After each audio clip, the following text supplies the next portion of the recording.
ಬಾಲ್ಕಿ ತಾಲೂಕಿನ ಹುಣಜಿ ಎ ಸಮೀಪದ ಮಹಾತ್ಮ ಗಾಂಧಿ ಸಹಕಾರ ಸಕ್ಕರೆ ಕಾರ್ಖಾನೆ ನೌಕರರು ಸಿಬ್ಬಂದಿಗಳು ಉತ್ತಮ ಮಳೆ ಬೆಳೆ ಆಗಲಿ ಅಂತ ಪಾದಯಾತ್ರೆ ಕೈಗೊಂಡರು. ಮಹಾತ್ಮ ಗಾಂಧಿ ಸಹಕಾರ ಸಕ್ಕರೆ ಕಾರ್ಖಾನೆ ಆವರಣದಲ್ಲಿ ಬುಧವಾರ ಕಬ್ಬು ವಿಭಾಗದ ಪ್ರಧಾನ ವ್ಯವಸ್ಥಾಪಕ ಪ್ರಭು ಧರಣೆ ಅವರು ಪಾದಯಾತ್ರೆಗೆ ಚಾಲನೆ ನೀಡಿದರು. ನಂತರ ಮಾತನಾಡಿದ ಅವರು, ಜಿಲ್ಲೆಯಲ್ಲಿ ಮಳೆಯ ಕೊರತೆಯಿಂದ ರೈತರು ಸಂಕಷ್ಟ ಎದುರಿಸುತ್ತಿದ್ದಾರೆ. ಮುಂಗಾರಿನ ಬೆಳೆ ಜೊತೆಗೆ ವಾಣಿಜ್ಯ ಬೆಳೆ ಕಬ್ಬಿನ ಕ್ಷೇತ್ರ ಕೂಡ ಕುಸಿಯುತ್ತಿದೆ. ಈ ಹಿನ್ನೆಲೆ ರೈತರ ಹಿತ ಅರಿತು ಕಾರ್ಖಾನೆ ನೌಕರರು ಸಿಬ್ಬಂದಿಗಳು ಮಳೆಯಾಗಿ ದೇವರ ಮೊರೆ ಹೋಗಲು ಪಾದಯಾತ್ರೆ ಕೈಗೊಂಡಿರುವುದು ಒಳ್ಳೆಯ ಬೆಳವಣಿಗೆ ಅಂದರು. ಇನ್ನು ಕಚೇರಿ ಅಧೀಕ್ಷಕ ರಮೇಶ್ ಚಿದ್ರಿ ಮಾತನಾಡಿ, ಪ್ರಸ್ತುತ ಮುಂಗಾರಿನಲ್ಲಿ ಇದುವರೆಗೆ ಸಮರ್ಪಕ ಮಳೆಯಾಗಿಲ್ಲ, ವಾಡಿಕೆಗಿಂತ ಕಡಿಮೆ ಮಳೆಯಾಗಿದೆ. ಇದರಿಂದ ರೈತರು ಬಿತ್ತನೆ ಮಾಡಿದ ಬೆಳೆಗಳು ಕೈಕೊಡುವ ಆತಂಕ ಎದುರಾಗಿದೆ.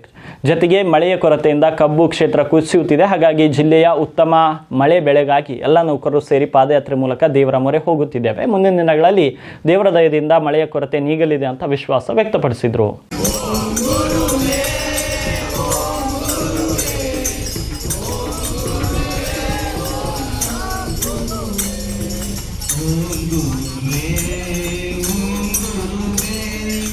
ಸಾಂಬ ಸದಾ ಶಿವ